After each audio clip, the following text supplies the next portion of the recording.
Dolly's a throwback to the Grindhouse era movies of the 1970s, even being shot on 16mm film for the full grainy effect. It definitely shoots for the moon with some of the gore, but we've seen many nostalgic horror movies flounder, so let's see if Dolly is worth watching.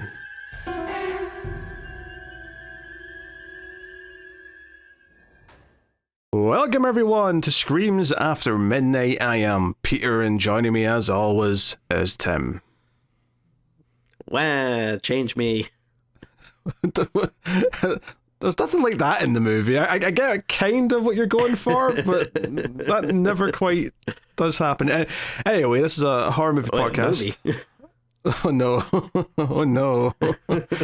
This is a horror movie podcast, everyone. We're here today to talk about Dolly, a movie that is listed as 2025, but it kind of came out to everyone earlier this year.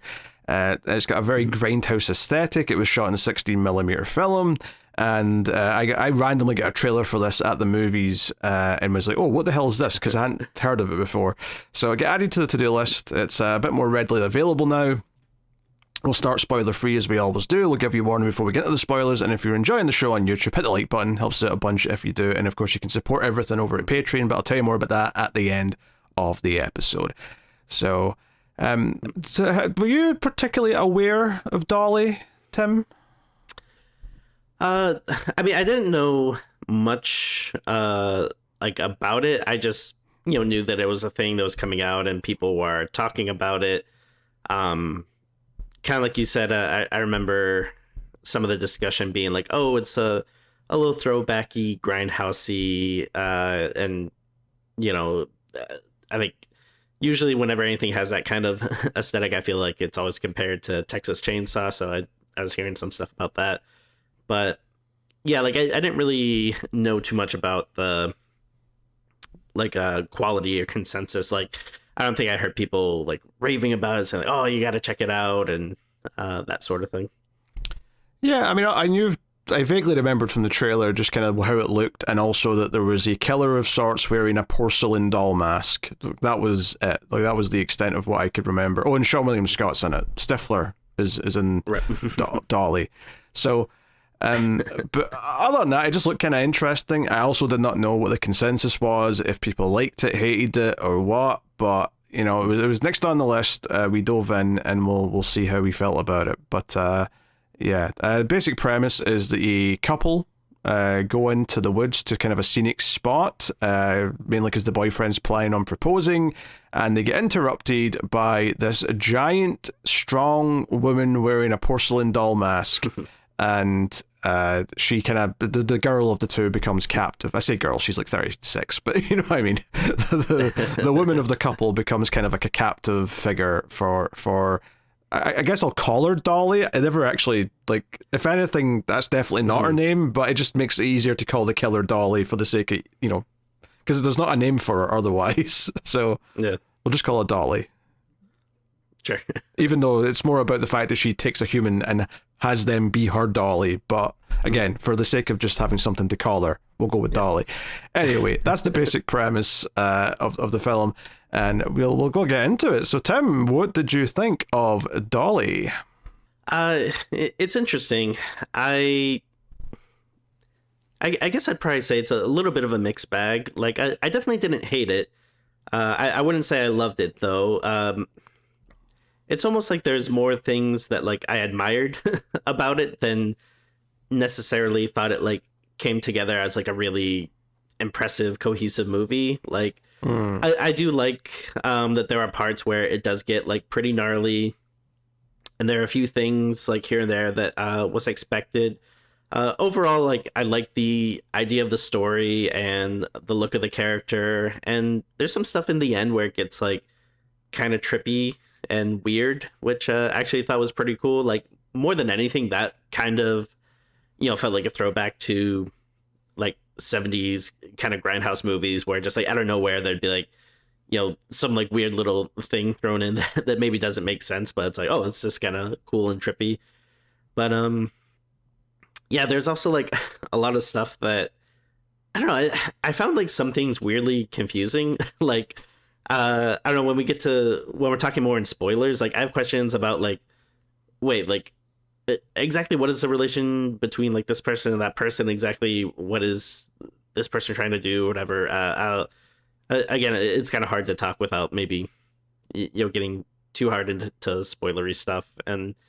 But yeah, there's like a few instances here and there where I'm like, oh, this is kind of a weird thing that is taking me out of it or whatnot. And I don't know, this is a lot of really dumb, like nitpicky stuff, but there's a lot of like dumb questions I had throughout the movie where I'm just like, all right, where's this person getting all these dolls? And like, most of the movie is in this like, home in the middle of the woods. And I'm like, how does this place have like electricity? Like lots of just like really dumb stuff like that admittedly, shouldn't be too important. But I feel like if, I was really just like, captivated by the movie, I wouldn't be thinking about all this stupid stuff like that. So yeah, I do think it's interesting. It's probably worth checking out, like if you have Shudder and it sounds interesting to you. But unfortunately, it's not like a home run. Like I didn't come out of it being like, oh my god, this is like such like a cool messed up movie everyone should see. It's just like, oh, okay, like I see what they're going for, and yeah. Ultimately, I guess I'm saying that I just kind of think it's okay. That is, yeah, fair. Yeah, I liked how it looked. I appreciated that it went for a very specific visual aesthetic, even though it's not a period piece. It's not set in the 70s. Like, she straight up uses a FaceTime call in the first 10 minutes of the movie. It's like, okay, no, this is just like, we can just use this aesthetic. It doesn't have to be something set in a specific time period or location to warrant this, and I am a-okay with that. And it's kind of like, I would say that the actual writing is maybe the weakest part, in the sense that I never get that invested in the characters, and I think a lot of there's not a lot of inventive set pieces or inventive ways for like a chase to happen or for someone to get out of a situation. It's all very kind of for the most part, the most lazy, kind of basic, simple way it could play out. It just happens to look kind of good when it happens. I will say there is some peppered through it, and you kind of alluded to this, where there's a couple of extra gnarly moments that, kind of come out of nowhere, and it's like, those were fun. And I'm like, oh, if there'd been some more of this, because it's not really a slasher movie. There's just a few examples, and maybe if there was more of them, I'd be a bit more enthusiastic. I totally get the comparison to Texas Chainsaw, though, not just because of the aesthetic that it's going for, but I would say that Dolly's kind of got a Leatherface style quality to her, in that she's kind of big, seems to be, what's the best way of saying this? Seems to be like a big child in a monster's body who doesn't understand they're hurting people, or at the very least, doesn't understand the weight of hurting people and why it's wrong to hurt people, kind of thing. I couldn't remember, like, do you remember if there was like something that was like controversial about this movie? Like, I don't know if I'm just misremembering some, but like I could have sworn that I thought before coming out, like there was some people saying there's like something maybe controversial, and the only thing I could kind of think of while watching it was like, yeah, I don't know if kind of like you're alluding to, if maybe the portrayal of Dolly is necessarily the most sensitive. Like I get what they're going for, like and again, yeah, it does feel like reminiscent of Leatherface, but I'm like, I don't know if maybe we necessarily have to do that. I mean, in this day and age, but yeah, like I can get the critiques to a point. It's I don't know. To be fair to it, it does kind of make it clear that it's not like, like she clearly grew up with a household that was not conducive to a healthy mind. Right? So I'll just say that without getting into anything else. Sure. So I think it's fair to maybe say that there is at least, it's not just saying, hey, someone who is mentally ill is going to act like this, who is dangerous or whatever. But it is definitely something that a lot of movies dip into that maybe some get away with when either they shouldn't, or maybe we should just be a bit more critical of it with modern movies. But yeah. So. But it absolutely is going for like a throwback type thing, though. This wants to be like a 70s Grindhouse like movie, and the idea of like being taken to the person's house and being forced to like go along with stuff is very Texas Chainsaw Massacre. So, you can sort of see the influences on its sleeve and what it's trying to do. But, given the fact that it's like 80 minutes long, there's also parts of it that do feel kind of like stretched out, and as if it's like kind of like. It's like it's almost like if it was like even it looks good. Don't get me wrong. I think it looks visually good most of the time. It's probably the best thing going for the movie is how it looks. But arguably the pacing and like the way it's edited and the suspense of things mean that a lot of the slow trying to sneak around scenes just kind of feel a little bit boring because I'm just like, okay, we're just kind of waiting for Dolly to kind of like wake up or show up or intervene in some way, and I wasn't into kind of the suspense of it in the way that I think I was supposed to be, that I think would have made the whole thing a lot more fun if I was. As it is, it was only really the moments of like more over the top violence that was kind of perking me up, aside from the visuals. But yeah, you know, so yeah, I agree. It's not. I don't think it's terrible. I don't think it's particularly great. I think it's kind of. I think mixed bag is the perfect way of saying it. I can kind of appreciate what it's going for. But maybe the best way I could put it is that ultimately after its kind of its visual gimmick, the homage that it's going for, there's not a whole ton of depth. Now, to be fair, the movies that it's trying to emulate didn't have that much depth either for the most part, so I guess that's to be expected. Right. But it does mean that there's not a whole lot more to chew on, and I actually think plot-wise we're going to fly through this very quickly once we get to spoilers, because there's not actually that much to talk about. Yeah, I mean, the cast are okay. I don't really have a complaint with the cast. Yeah, cast is fine. I didn't really recognize the main girl, but yeah, I thought she did a good job. Seann William Scott, he was good enough, like, as this character. I don't know if I'm, like, that's kind of one of those, like, weird actors where it's like, well, I guess I don't hate him, but it seems like, he was so pigeonholed as playing, like, annoying guys for so long that, I guess maybe I unfairly think of him as being kind of annoying, but, I guess he's not, like, a bad actor. Yeah, I think that's fair. Although, I will say though, so I think the main actress is fine. Fabianne Therese, her name is. I will say though, her character does suffer from that horror movie thing of making really dumb choices sometimes that make it kind of frustrating to watch her be kind of effectively this final girl type character, because it's like, why are you doing this? Why are you assuming this? Like, what? Like, there's a lot of that in the last half of the movie, I thought. Yeah, and I gotta give her credit. Like, I don't know if like this would be like thinking like, oh, this character is kind of badass, or oh, this character is kind of stupid, but I was surprised at like how often she would like, yeah, kind of like fight back, or because like if it was me in this situation, I would instantly be like, okay, I need to pretend to be a doll, okay, whatever you need me to do. And like I feel like yeah, like every time she was confronted with something, she'd be like, no, I'm not doing that. No.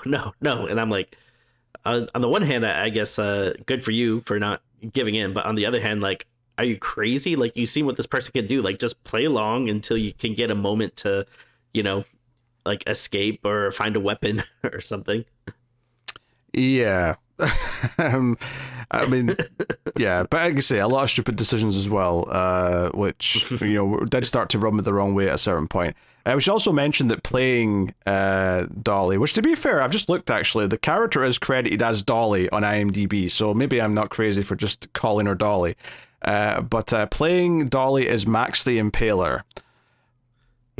Great name. It's a wrestler. That's why.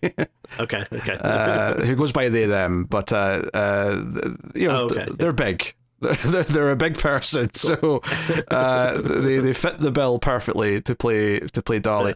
Now, admittedly, during the movie, I was thinking, does Dolly have supernatural strength? Because it seems like she is picking people up by the neck, like she's, I don't know.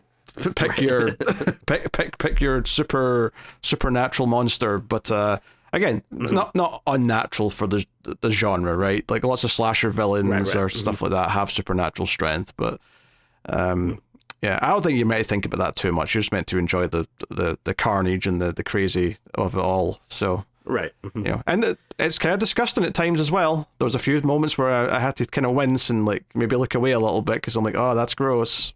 Yeah, that stuff was definitely good. Like you were kind of saying before, like, yeah, there are like good bits of gore and stuff that is gnarly. Just, yeah, might have needed it, like it peppered in like a little bit more. Yeah. Also, I realized that for like a lot of people, when they hear us talking about gore, and then I'm saying there's disgusting bits that make me wince, they're probably assuming I'm talking about the same things. I'm not. Like, there's gore, which I enjoyed, and then there's disgusting stuff aside from the gore, which I just thought were gross. Because I don't find gore gross most of the time, just to be clear.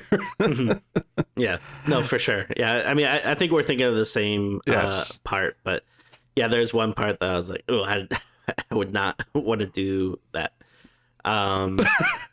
That's all Tim thinks when he's watching horror movies. I wouldn't want to do that. I wouldn't want to do that. He's watching Saw 7. I would definitely not want to do that, Mr. Jigsaw. I mean, I think we mentioned it before, but yeah, if I'm ever in any of those saw traps, I'm just like counting down the clock. I'm like, oh, you want me to dig what out of my what? Like, no, I'm good. I think, you know what, I'm sorry to my wife and kids, but unfortunately it's time for Tim to say goodbye to this sweet world. Bye everyone.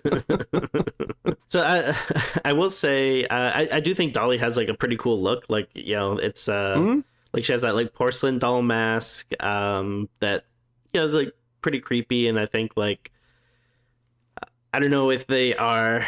I'm sure anyone, you know, that makes like a horror movie is like hoping to franchise it and that sort of thing. But like, you know, like if this is something that they do sequels, like I feel like, oh, like, you know, that's a cool enough look and everything that, you know, there's probably like fun stuff you could see in Dolly coming back or whatever. Yeah, as far as like music wise, there really wasn't much music to go by. I feel like it was, you know, pretty silent most of the movie. Every now and again there'd be like a little sting. Yeah, not much music. There's maybe like a little low rumblings here or there, but nothing that you would necessarily, you know, think about too much. Apparently there is I don't know if they've been greenlit per se, but apparently there is plans for a sequel and maybe even a third if they get it. Now, admittedly, I assume this was pretty cheap to make, so maybe you know, it doesn't need to necessarily be that successful to warrant a sequel. But yeah, we'll see if that comes to pass, I suppose. Yeah, I mean, honestly, this is kind of a tough review in some ways because like there's some interesting things in it. Don't get me wrong, but like it's not one where we feel that much passion. I think one way or the other, and I feel like, you know, at least if we come in here for, you know, soon we'll be talking about Strangers Chapters 3. And I think when we do that, we're going to be passionate, right? It'll be a worse movie than this, no question, but there'll be more passion in a certain direction. Yes, of course. Passion can go in many directions, but rarely in the middle. Okay, so stop trying to hawk your book. We all know what that you wrote isn't that the title of your self-help book? What, passion in the middle? Passion can go in many directions, right. Even the middle, or whatever.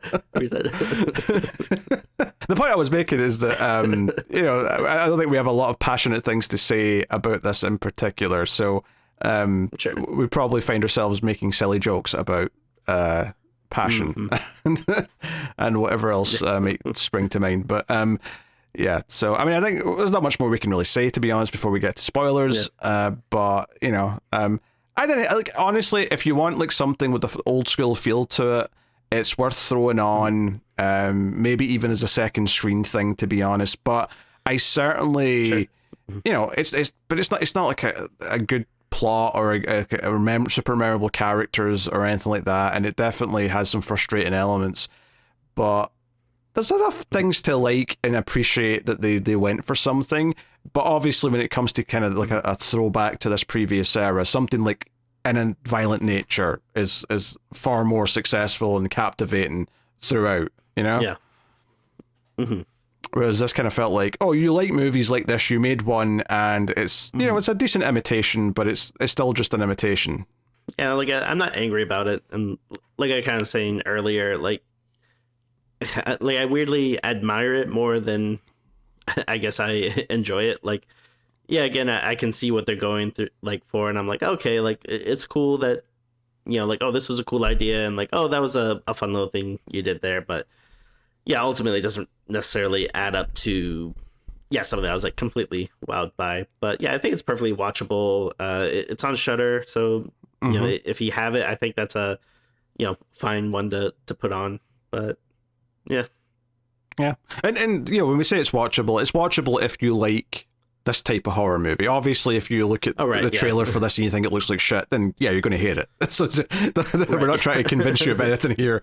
It's purely for people of a specific niche to get some amusement out of, and that's about it. So yeah, like if you mostly like, you know, like period piece dramas, and you decide like, you know what, I'm gonna try a horror movie for once, and this is the first horror movie you watch, like it's probably not gonna hit. Well, I was thinking more someone who already likes horror, but you know, doesn't like this type of, like maybe likes, you know, your elevated horror, even though I hate that phrase. Right? They're not going to be into this necessarily. I like escalated horror, which is like the elevated horror, but it's more fun to ride because it goes up at an angle. Yeah. Yeah, my you just no my preferred that horror joke is... entirely. I'm just, come on, you could give me a chuckle. No. I was laughing on the inside. It's the best place for it. I mean, God forbid I should, you know, verbally communicate it with some type of sound. But this is just because I no-sold your snack rooms joke a few weeks ago, you piece of shit. I know it. I know it is. And yeah, I mean, I've been getting a lot of DMs, people trying to sneak in to my backroom DMs, telling me how much they enjoyed it, and sounds like an anal sex joke, Tim. They slid it in my backroom DMs, if you know what I mean. It's funny you're making that joke, Tim, because there's at least a couple of comments on the video saying that they thought it was a good joke. People are actually defending the snack rooms joke. Well, that warms my heart. Thank you to all those. Okay, well, I need to let a cow, so do you want to say something before we start spoilers? Sure. Sometimes I like to think of what like a fun double feature would be. Like if you put two movie titles, like, you know, one underneath another on a marquee. You know, sometimes I think of, you know, what titles might be fun seeing back to back. And for this, you could do Dolls and Dolly. It'd just be fun to see on the marquee. Why did I ask you to fill time? Oh, holy shit. what nonsense. All right, let's just say what we're all thinking, that this is obviously a better version of The Boy. You bastard. Dolly would wipe the floor with that bitch Brahms, and we all know it. Well, I'm going to disagree with you there, but I would be lying if I said as I was watching the movie, at some point I didn't think like, yeah, we could get maybe a little bit of a team up or, you know, crossover movie going here. I feel like they'd be better working together. I never thought about it once while I was watching the movie. It was only once I was talking about what the plot was and I was looking at your face that it clicked in my brain. Oh, there's some Brahms parallels here that one could perhaps take from this. Yeah, I mean, they're cut from a similar cloth. You know, you can't lie. All right, that's the spoilers then for Dolly. You have been warned. So the movie starts with a couple of like lines to kind of suggest maybe the backstory, I suppose, which is a woman in the woods wanted a baby, couldn't have a baby, but then the baby from hell showed up, and that's Dolly, presumably. So I don't know if I just missed something or if I had like a tiny blackout or whatever, but I couldn't like for the life of me figure out if Dolly was like the mother or like the child. Okay, so Dolly is the daughter and the mother. So when we first see her in the present day part of the film, which to be fair, technically it's never a flashback, it is just kind of the present day the whole time. But what I mean is after this intro where it sort of gives this little tease in text, is she's carrying her dead mother's body out to a grave. Now, I suppose you could twist me here and say that this was just some random woman she was forcing to pretend to be her mother, because that wouldn't be out of character for old Dolly. But I think that was the implication, is that was her mother, and that things are getting worse now because her mother's dead, and her mother, well, is maybe not the most sane person in the world, was maybe the only person keeping her in line or something. Okay. Yeah, I guess maybe like part of the confusion was like, yeah, because that thing that the text like started talking about, oh, this woman wanted a daughter so badly. So then I wasn't sure if like, because Dolly's whole thing is, she wants like, a person that she can treat like a baby. So I was like, oh wait, is that the mother? Like she wanted a child so badly, and then her child died, so that's why she's kidnapping other people. I don't know. I was just like, I can see the weirdly confused by that. yeah, I can see the line of logic there. But I think it was no. Dolly was the daughter. Now, how what literally happened? Was it a baby abandoned in the woods and they found it? I don't know, but they never go into that. But regardless, she seems to be the daughter, and now she's kind of more unleashed because the mother's not around. So. And this is also assuming that the guy later is telling the truth about stuff, but I have no reason to think that he's lying necessarily. So, also one thing I completely forgot about too was that this movie has chapters for some reason. Yeah, that was okay. This was weird, and this felt a little bit try hard actually. And the same. Remember when we did Strange Darling? Mm-hmm. And that had chapters, and it also had this movie doesn't have this, but that movie had the whole proudly shot in 35mm film. Right. This doesn't have this. This is just shot in 16mm and has some extra blemishes and stuff to look old school, which is fine. I have no problem with that. But this felt especially weird though, because it's not like a twisty turny story that's jumping around the timeline. And it's not like a long story where, like a long Tarantino movie, you have chapters because you're sort of like compartmentalizing them all into these kind of individual stories that you can kind of enjoy on their own almost. This is an 80-minute simplistic horror movie. So every time it faded to black and it said, chapter 1, the daughter, chapter 2, the mother, maybe it was the other way around, but like, and then I could not believe though, with 20 minutes left, it came up saying like chapter 5, this, and then there was somehow still 2 more. It got to like chapter 8 for the final part of the movie. This movie is 80 minutes long. You do not need to split your movie into 8 chapters, especially since sometimes it literally just fades to black, and then when it comes back up, it's literally right where we left. It's just, we're just picking up with the character where they were in the last shot, and I'm like, you could have just continued the scene there. I know, it was almost like this'll eke an extra minute of screen time because all these fade to blacks with the titles coming up adds another minute to the runtime. I don't know what the goal is with this, but it came off as a bit try hard to me. No, I agree. Like, if there's a reason for it, fine, but yeah, it felt pretty unnecessary. We're introduced to our 2 main characters, who's Macy and Chase. I had to check his name there. Macy and Chase. Chase being Seann William Scott. And it basically just sets up that they're dropping off his daughter with his sister so they can go have a romantic day in the woods. And he's talking to his sister about how he's nervous about proposing. And we also see that Macy has already figured out that he's going to propose because she's on FaceTime talking to her friend about how she doesn't know what she wants to say, and she feels awkward because she doesn't want to really be a mother, even though she likes the kid that would be her stepdaughter, and so on and so on, even though she likes the guy, but she has her own like mother issues because her mother was kind of awful to her. Admittedly, probably better than what Dolly is going to be treating her later on, if I was to guess. But it's like, okay, you're establishing there's a almost proposal happening here, and you're establishing that there's some, I'm sure by the end of this movie, she's going to learn to appreciate this potential marriage that she's going to have, or I should say, could have had, because of the events of the movie. But, this was kind of an interesting intro, because it was much better than, say, something like The Strangers Chapter 1, where, like, okay, these feel a bit more like real people. They don't feel just like CW actors with no chemistry. But at the same time, I don't think either of them came across as super likable either. They're kind of in this weird no man's land, I felt. Yeah, like, I wouldn't say... Like, I don't think they're annoying, but yeah, I also don't necessarily, like, have enough of a hold on them to, like, be like, oh, I really like these characters or whatever. They're just kind of like, they're there, they're fine. Yeah,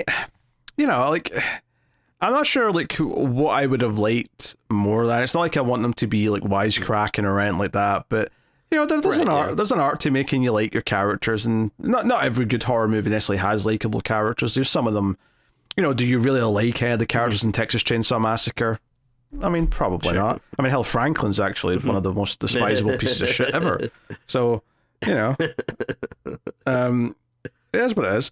But yeah, anyway, they go to the woods. They do notice some creepy dolls in the woods as they're walking down the trail.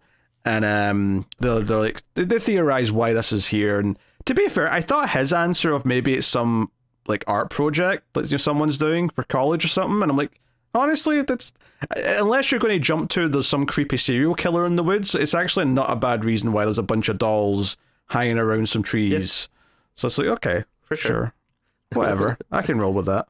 Yeah, actually, like after this, I actually did watch a movie that's pretty interesting called Secret Mall Apartment, which is a documentary about from my old neck of the woods in Providence, Rhode Island. There's a big mall there, and like there are these people that like found basically this kind of like hidden space that they just like went into and turned into an apartment and like lived there for 4 years. And it's pretty interesting, and like they're all like these art students, so they kind of like, you know, we're treating it as an art installation, and so they're kind of talking about that. And then at one point they're talking about this other art project that this guy did where he like set up all these like mannequins and stuff under this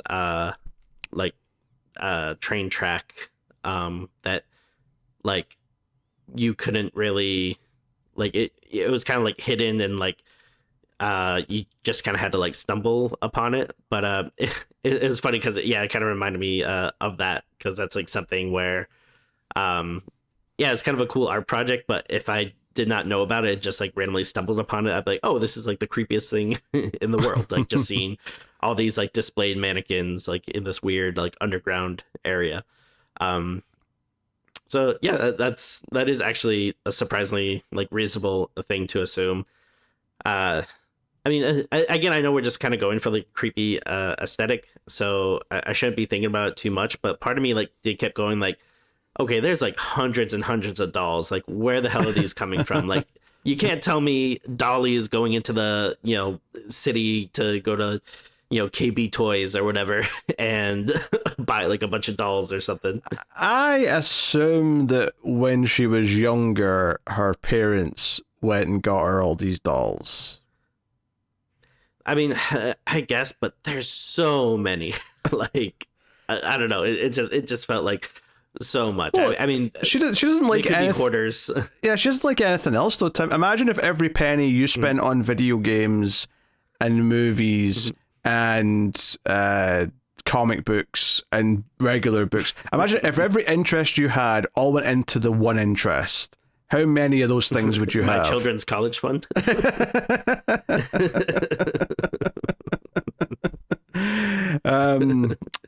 Well, you know, you can't put that in a tree, though. You can put dolls in a tree. No. You can bolt them to the tree.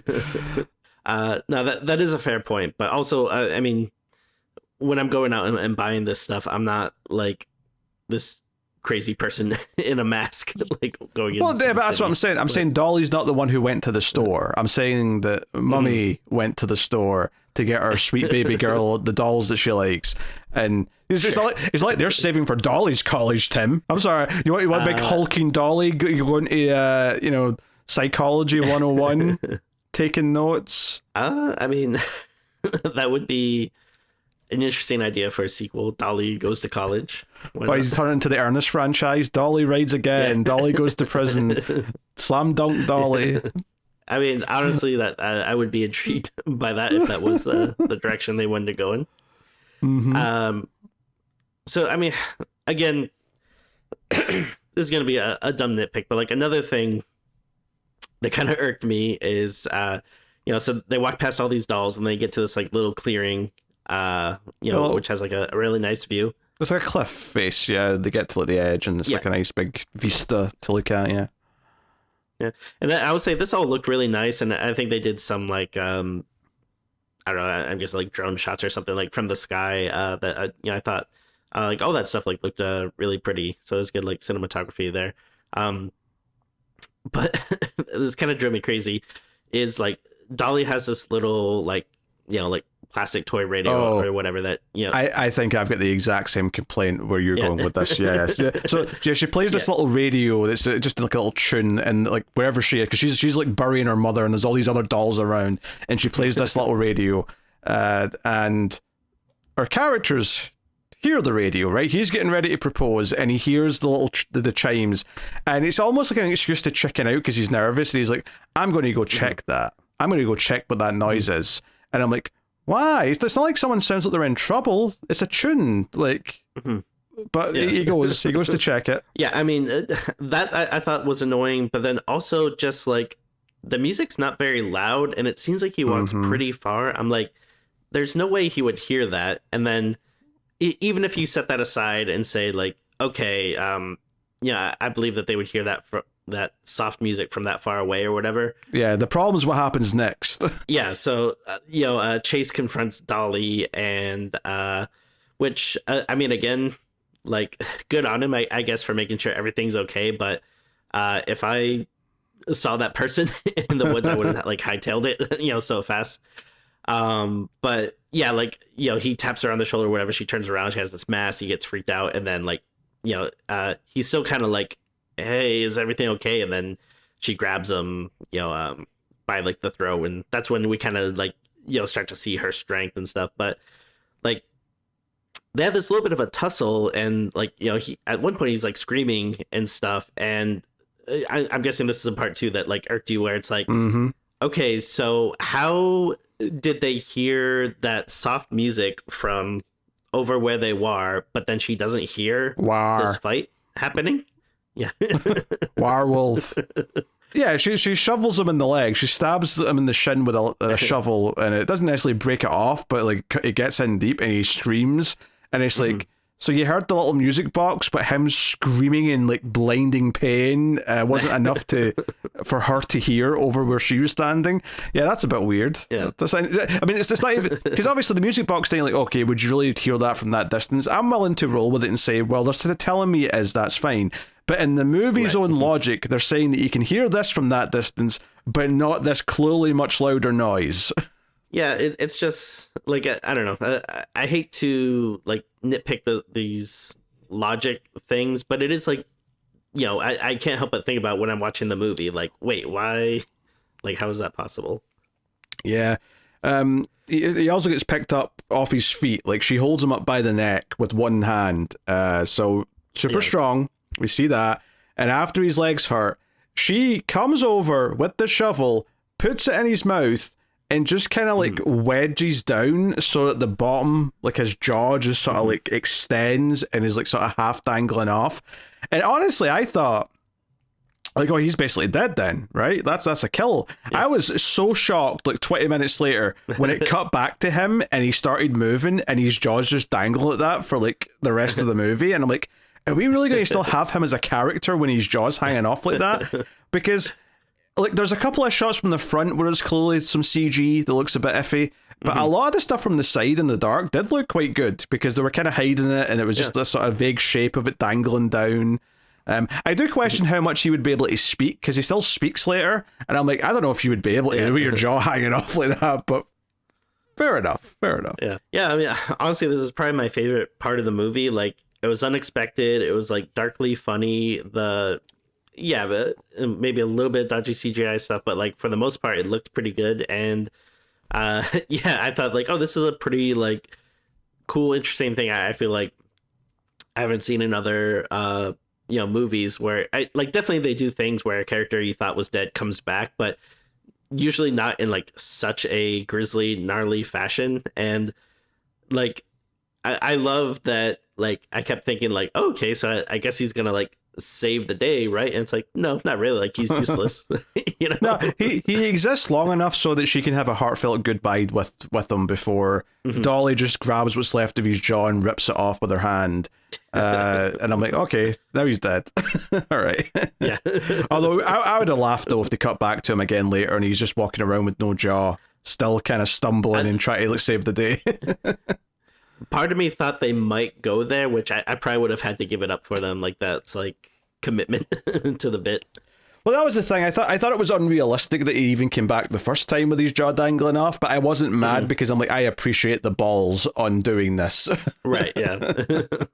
That's like every now and again, like there'd be stuff in the movie like that I'm like, okay, like, yeah, this is something that is like cool and different and, you know, not just like a generic thing we've seen before or whatever. So like, yeah, like before we said like, you know, a mixed bag, like, you know, it's like moments like these that I'm like, okay, there's something more to this than, you know, that makes it a bit more worthwhile than maybe some other stuff.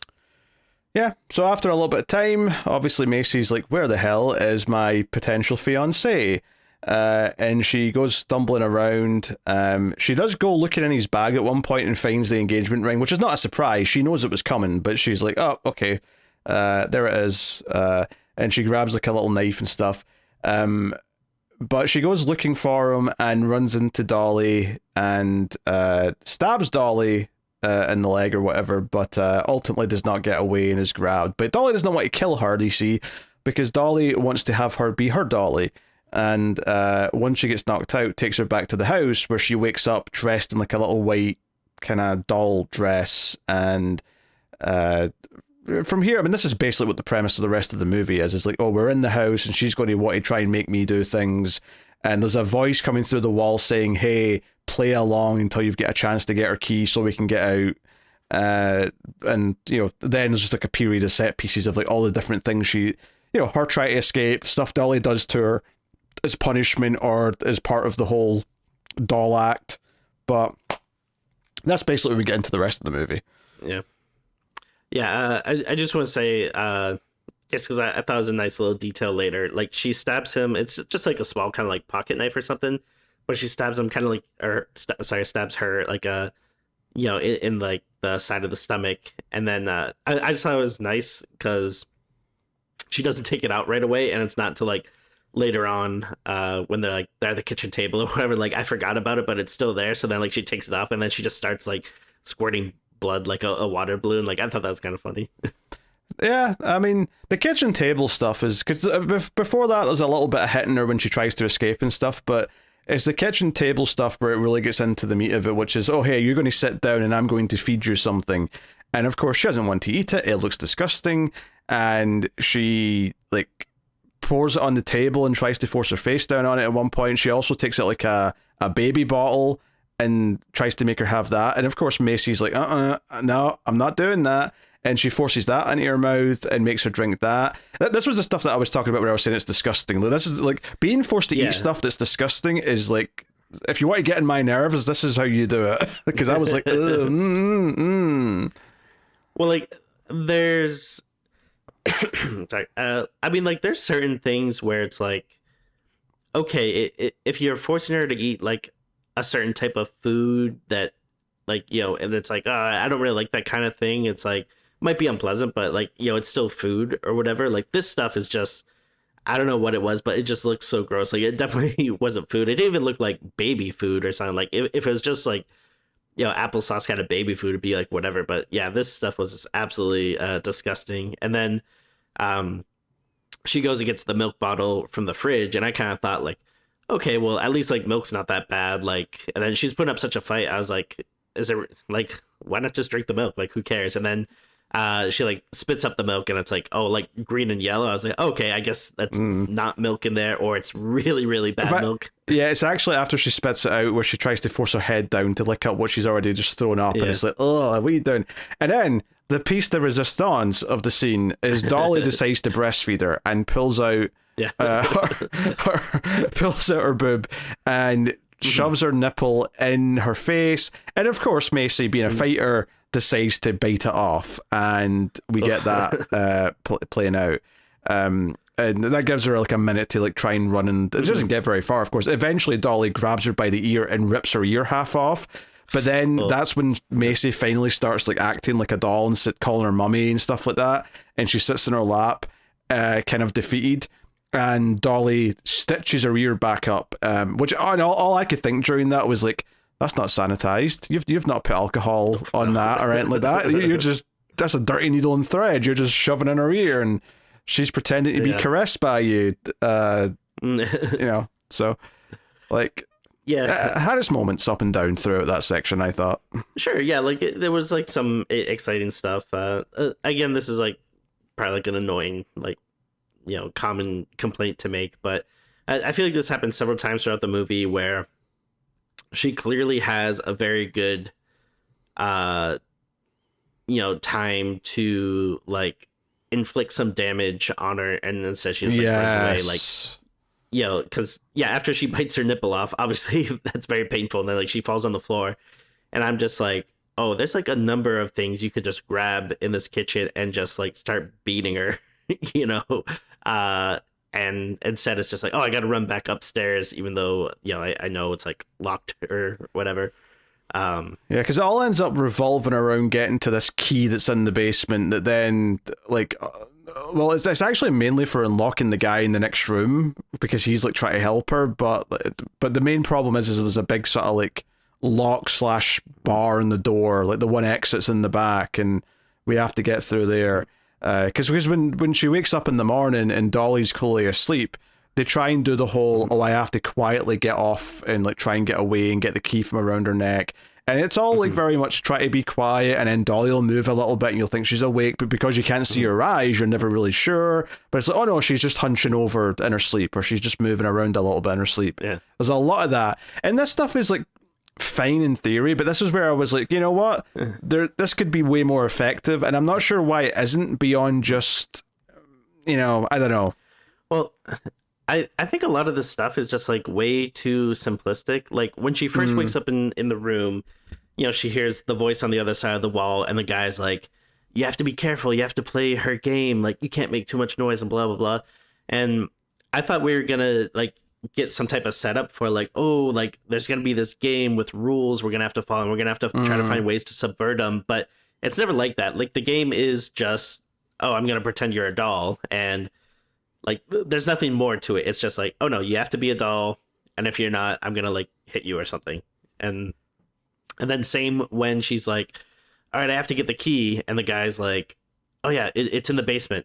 And then she goes like, in the basement, and she sees it at first, but then Dolly's there, and then that's like, then when we cut to them like later in the room or whatever. But then like the key's just around her neck. It's not like there's anything like extra, or she has to think of something clever to get it. It's just kind of like there, Yeah, it's kind of what I was saying earlier, where it's like there's not really that much inventiveness in like the set pieces or the moments where she has to try and sneak around or whatever. It's always very just the simplest thing of like, okay, she's asleep and you have to sneak around. That sounds good on paper, but like there has to be a more clear defined goal, and ultimately it ends up being that when she gets out of the room, she's walking past the other room, and the guy's like, hey, like, is that you? Like, come in, help me. Have you got the key? And she does, but of course, as soon as she like feels convinced enough to unlock him, because he's like shackled to the wall, she looks around the room and finds another dead body, and it's suggesting, wait, is this guy to be trusted? Is he just one of the victims, or is there something more to this? And it turns out that he's maybe the father, and that he's been shackled ever since the mother got sick, because Dolly, I guess, had more control by that point and has kept him locked up. But the father is like also a psychopath. Like, he never outright says it, but he takes Macy, by the neck and holds a knife to her. And his logic at first seems to be, oh, she'll let me out if she thinks I'm going to harm her plaything. So I'm going to... But it's not even like... Because it would actually be more interesting if he had that idea, but he says to her, hey, I'm going to have to convince her that I'm going to hurt you. So play along. But that's not what happens. He just pulls a knife at her and actually cuts her and makes her scream and so on. And there's an implication where when he thinks he's got a one-up on Dolly, when he's hit her at least once and she's down and he thinks he's about to win, he turns to Macy and says, oh, I'm not done with you yet, like, sweetheart. Almost implying that he's going to use her for himself afterwards in a more menacing fashion. And it's like, oh, okay, well, I guess that explains how Dolly ended up the way she is, if this is what the father figure's Sure. like.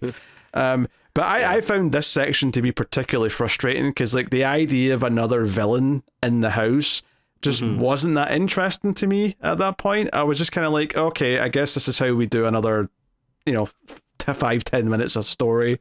Yeah, if maybe there's some more nuance, or like you're saying, maybe if they spent more time trying to think he's a good guy instead of just like immediately being like, oh no, I'm like this huge villainous piece of shit or whatever. Like, so, as soon as the chains are off, that's it. He's behind her like a serial killer. Like, it's the second he's out with the chains. Yeah. Like, yeah, potentially that there could have been some more interesting stuff like that, but yeah, as the way it plays out, it's just kind of like whatever. And then they get like their a little bit of like a showdown, which I don't know. A lot of this stuff didn't really do much for me. I was going to say, they almost stumbled into something interesting where Macy kind of helps Dolly by stabbing him in the back of the leg. And that's true, yeah. Yeah, and then Dolly wins, and like the death of the dad's actually quite brutal. She just sort of whacks him in the face with a shovel multiple times, and you see like just whatever this practical like effect is of like their fake head just getting mushed. It's just completely flat by the time she's done. And I'm like, okay, that was a cool shot. But nothing changes in the relationship as a result, though. It's not like Dolly trusts her more afterwards or has some kind of weird like friendship brewing. It's like, no, we're back to me hurting you if you don't do what I say. Yeah, and she like smashes his face in, but like then she also like puts her like whole fist through his chest as well. Oh yeah, she does that first, I think, when he's facing away from her. Yeah, that was actually one of the more wonky bits of CG for me. Was like the shot from the front of the fist coming through. I'm like, okay, that's very CG.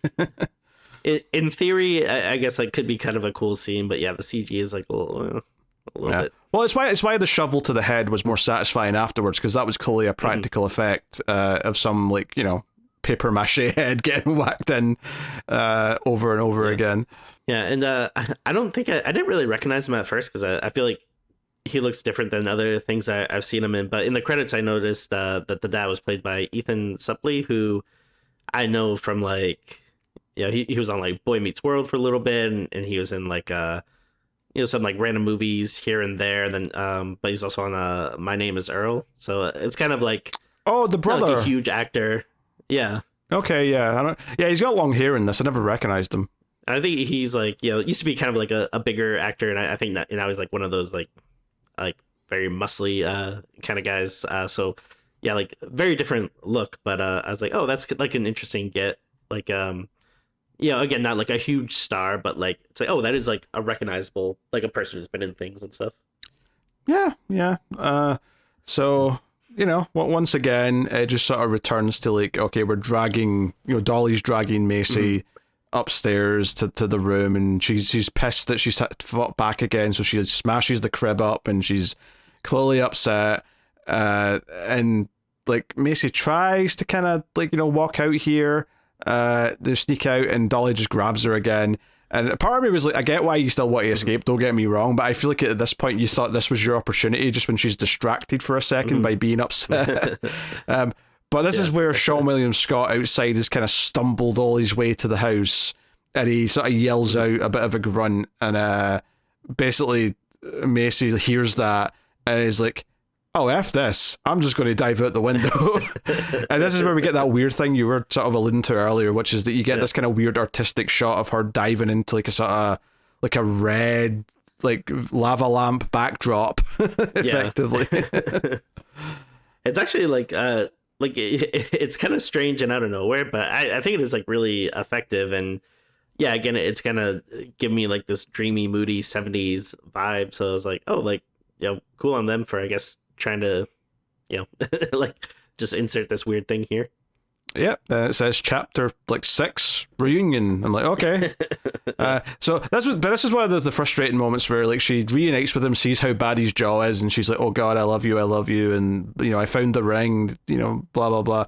And she's like, I love you so much, and he's saying I love you, and I'm like, okay, I get that you're happy to see each other, I get that he looks terrible right now, but maybe, just maybe, moving first away from the giant killing Dolly would be the wise move here, because sure enough, she comes out and immediately just goes up to them and throws her aside and rips off his jaw and kills him. And it's like, yeah, maybe if you started moving right away, you might have had a chance. I don't know.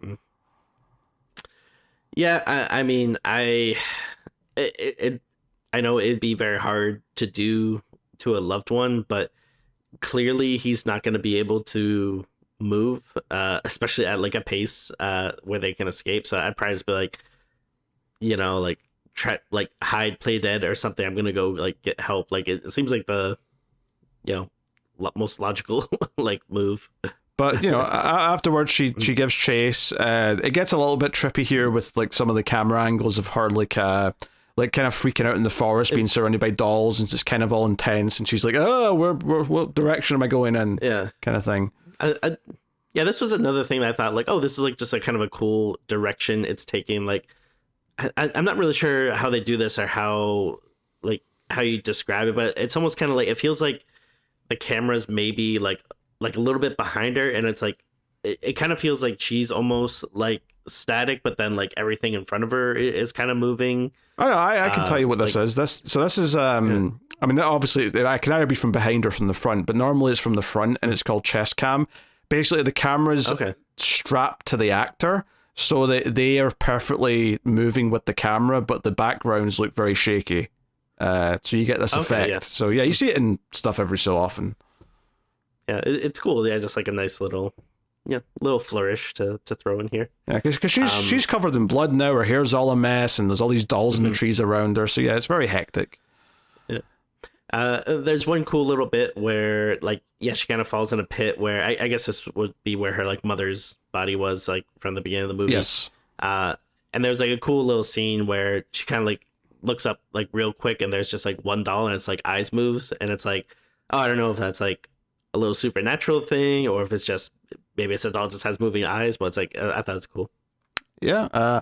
Dolly of course shows up after a bit, and she kind of Macy shields herself with the mother's corpse because Dolly doesn't want to hurt the mother's corpse. And this was actually where it gets kind of frustrating though, is because she's able to like hit Dolly in the head like a couple times with something, maybe her shovel actually, and then she like sort of stands there and looks down at like the ring, because Dolly put on her engagement ring when she found it earlier, and I'm like, hit her 10 more times in the head. What the hell are you doing? Like that was clearly not enough to kill her. And sure enough, she goes to get the ring with no weapon in her hand, and Dolly just gets up and grabs her hand, and immediately we're back in the in the chase, as it were. And I'm like, yeah, that is on you. You're making dumb decisions at this point. You should be doing way more damage now. Yeah, like I would have, like jumped in the air with the shovel, came down on her head, and then until the head comes off, then you're safe and you can grab the ring and all that stuff. But yeah, that's just like another frustratingly kind of a dumb situation. There's a really weird or something that really stuck out to me coming up this next part.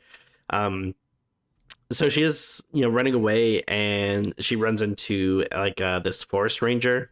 Yeah, he's at the the parking area where the car was as well. So he's like putting tickets on the cars that have been there for too long, and obviously theirs has been there for 24 hours by this point. So again, this is kind of frustrating because she runs up to him and obviously is spending all this gibberish, and he doesn't know what to make of it. And then again, it's kind of annoying because it's just like, oh, you need to get in the car and go right now. But of course they're taking their time. But there's this really weird bit where she's talking about oh, there's a person in this doll porcelain mask, blah, blah, blah. And he goes on his walkie-talkie, and he says something like, oh yeah, we have another one. They're talking about this person in a mask or whatever. And I'm like, another one? Do they know about Dolly and they haven't done anything? Well, it's not even just that. I think the implication is, as he's saying it, is that, oh, it's another one talking about this person with a mask. It doesn't sound like he believes it. It sounds like he thinks, oh, there's something going on out here, because people keep thinking they're getting attacked by a woman in a mask. And of course, before he even finishes saying any of this, Dolly comes up and decapitates the idiot.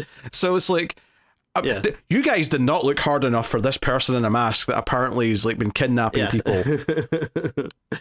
Yeah, it's just it's just kind of frustrating because like when you include that line, like I don't know, it just is bringing up all these questions to me, and number one being like, if you know this thing exists, like how are you not like searching for it? And there are cops like all around or whatever, like trying to find it. I don't know, just very weird. Like I guess maybe like they could say like, oh, people just saw Dolly walking around in the woods from a distance and thought it was weird. Like maybe it's something like that, but I don't know. It's just a weird line to throw in there. It just like raises too many questions. Yeah.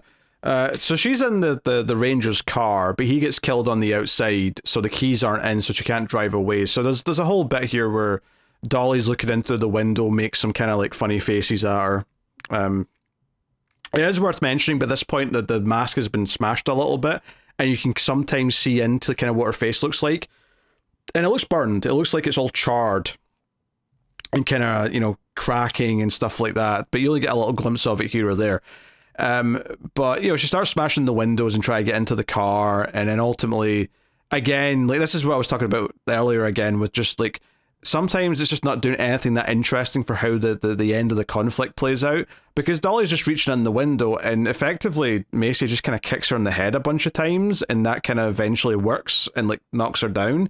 And it's like, okay, there was nothing exciting about that, but she has to dive out quickly, grab the keys, she gets back in the truck, and then she kind of drives into Dolly and is saying F you as she's doing it. So she's sort of got all this fire in her now. And she only runs over the once, and she chooses to get out the truck and go and get her ring. And I realised she was going for the ring, but all I could think was, don't you want to back up and like go over her a couple times, just to be sure, right? Now, the only reason why I was pretty sure she wasn't going to get back up is because I knew the runtime was like, like we have to be hitting credits soon, so I don't think she is. But like from the perspective of the character, this was just a dumb choice again. Yeah. And it's funny because, like, if you take some of the stuff we're saying out of context, we probably just sound like the most violent people in the world, where it's like, oh, yeah, I would have cut off her head or ran over her a couple of times. But, like, I'm not a very violent person, but I think in these cases with, like, these, mass, monster serial killer people, like, it's okay to maybe go a little over the top with it. When the occasion calls for it, that's how I feel about the situation. Because like obviously sometimes like a better horror script will do the smart thing where, oh, it would be really dumb to have to go back to the killer or sneak past their body, but shit, the thing we need to get away or whatever it is there, so we have to take the risk, even though it's stupid to have to do it, but we have to. But every time she does this in this movie, it's just because she wants something for sentimental value. And I get that they're trying to sell how much she cares about him, especially now that he's dead, and she's probably going to have to go and adopt his daughter and like whatever her life's going to be, which does actually raise another weird moment. Before they left the house, there was a moment where Dolly kind of grabbed her by the door. This is not too long before she jumps out the window. And it's kind of this weird little moment where it almost feels like Dolly's getting a psychic vision of like her stepdaughter or would-be stepdaughter. Yeah. I didn't really understand exactly what was going on here. Is it suggesting that Dolly can like if she touches like a mother, and in this case it's not a real mother, but the idea that she's kind of she was going to accept the proposal, so she was going to symbolically become the mother to that daughter, that Dolly can detect that somehow, and she's like getting these visions of the child in the woods. I'm like, this is weird, because if it's meant to just be Macy thinking about her, that's also kind of weird. Like, why is she thinking about her in the woods? That doesn't make any sense. So it felt like it was Dolly who was seeing this, but I could be wrong. I could be misreading that. Yeah, I truly have no idea. But yeah, Macy drives off with her ring, and we get like one of those classic circular vignette closing moments as it just looks at the road to see if Dolly's chasing her, which she isn't, seemingly. But that's how the movie wraps up. So like the actual like stalking and chasing is all pretty by the numbers and not that interesting, and that sadly does make up a good percentage of the movie, like over half of it, honestly. So that's kind of a big reason why it is a mixed bag as it is. A few dumb character decisions, So there are some nice gory moments. There's a nice look to it.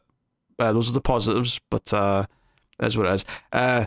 Also, Tim did point out before I watched it, because he watched it first, he said, make sure you watch to the end. There's a post-credit scene. I thought it was setting up a reveal, because we get this like POV shot of like someone's answered the door and there's like two cops and some other dude, and I'm just going to say now I'm almost certain that this is like the director, the writer, and the producer are getting a cameo or something, because it just felt like a bunch of non-actors, but they're basically saying, oh hey, yeah, we found this house and we found this person with the mask, and we were filling a report. And I thought, there's going to be like a funny reveal or like a dramatic reveal of who they're talking to. It's going to cut to the reverse shot, and it's going to be like maybe a cameo, not from someone that would make sense in the movie, but like, maybe they got like a horror movie, B movie, like actor or something to do a cameo in the post-credit scene. But it just fades to black. There's no reveal of who they're talking to. Oh, I'm hitting my mic, sorry. There's no reveal of who they're talking to. It just fades, like we just get this POV shot of them looking right at us, as if they're saying, hey, we found this stuff in the woods, and then it fades to black and the movie's over, and I'm like, is that meant to be like a sequel tease? Is that all that was? I have no idea. It was weirdly pointless. I feel like the people filming it like thought it was really funny, but yeah, I don't know. Again, I was just like, what is this? What is the point of this? Excellent question. I suspect it's there to tease the fact that there's going to be a continuation, because they want to do one, which is fair enough, I guess, but it just wasn't that compelling of a scene. And it was, like you say, it was clearly supposed to be kind of funny, but I don't think it was that funny. So maybe they shouldn't try and do humor in the next one. Just my my guess. Yeah, especially like in terms of like the tone of the movie, because I guess there are some funny parts in the movie, but there are like, that kind of like dark comedy stuff, like they're darkly funny because of how violent it is. It's not cracking jokes with punchlines or anything like that. Yeah, exactly. So yeah, very, very strange on that front, but hey. All right, Tim, what are you rating Dolly out of 10? Again, it's a little bit all over the place, but I mean, I guess it never really dips into being bad. I guess at worst, maybe it's like a little frustrating, or maybe I don't know if I necessarily want to say generic, but maybe like there are times where it just maybe stuff feels like a little too easy. But yeah, like I wouldn't say that it's ever necessarily like horrible or whatnot. And there's like a few flourishes like here or there that I'm like, oh, okay, this is doing something a bit different or something interesting or unexpected. And again, it's, it's a short movie, and I feel like it is, watchable all throughout. So I think I'm going to give it a 6. Like it's, it's not bad. It's watchable. There's some things that make it worth checking out, but yeah, it unfortunately doesn't rise, quite above that to being like, good or great. Which maybe is a bit of a shame, but who knows if they are gonna keep going with it. Maybe they can, focus on more of the good stuff and maybe learn from some of the stuff that didn't work so well. So who knows? But yeah, not horrible. Again, I said it multiple times, but I think it is still worth checking out if the premise or some of the stuff we talked about sounds good to you, or again, even if you just have Shudder and you want to throw it on and see how you feel about it. So. Yeah, I'm glad I watched it, but definitely could have been better.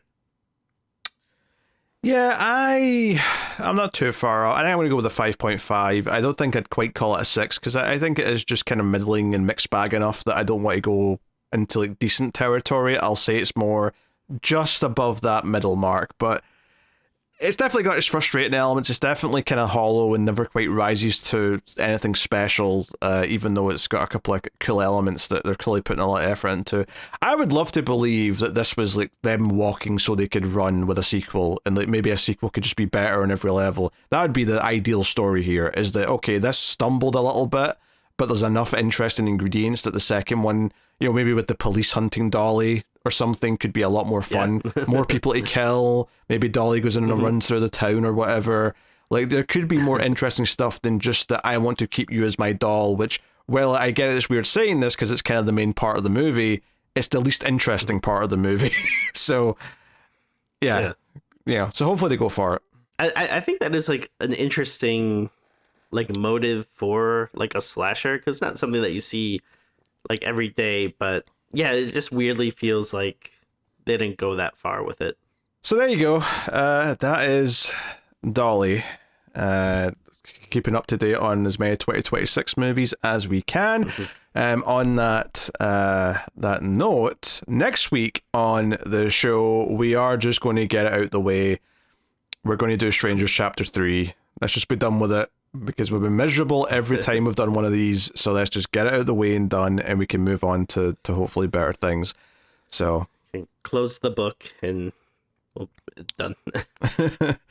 So yes, watch them announce chapters 4, 5, and 6 like right after we're done, just to mess with it, even though they all lost money and it was a complete failure in every conceivable level. But hey, yeah, so that's what's going to come up next on Screams After Midnight. And like I said earlier, if you want to support the show, you can do that over at patreon.com/MailFuzzTV. Get access to the bonus episodes, the whole back catalogue built up now of like 60 something episodes that you can get there. There's also even more streams, which we do most weeks. We'll do like an extra segment where we do like a little top 5. We'll talk about something newsworthy or something horror related in some way. For this week's episode, we recorded our thoughts on what the best horror movie of 2012 was. So if that sounds like a fun little extra discussion, you can go check out that. YouTube membership is an alternative way to get most of that bonus content as well, if that's more convenient. But thanks to everyone who does support us, it really does make everything possible and keep everything coming. So yeah, that is that is the show. That is Screams After Midnight for the week. So thank you for joining us. Let us know what you thought of Dolly in the comments if you've seen it. But otherwise, thank you for joining us. We do appreciate it. Keep watching scary movies, and we will see you next time.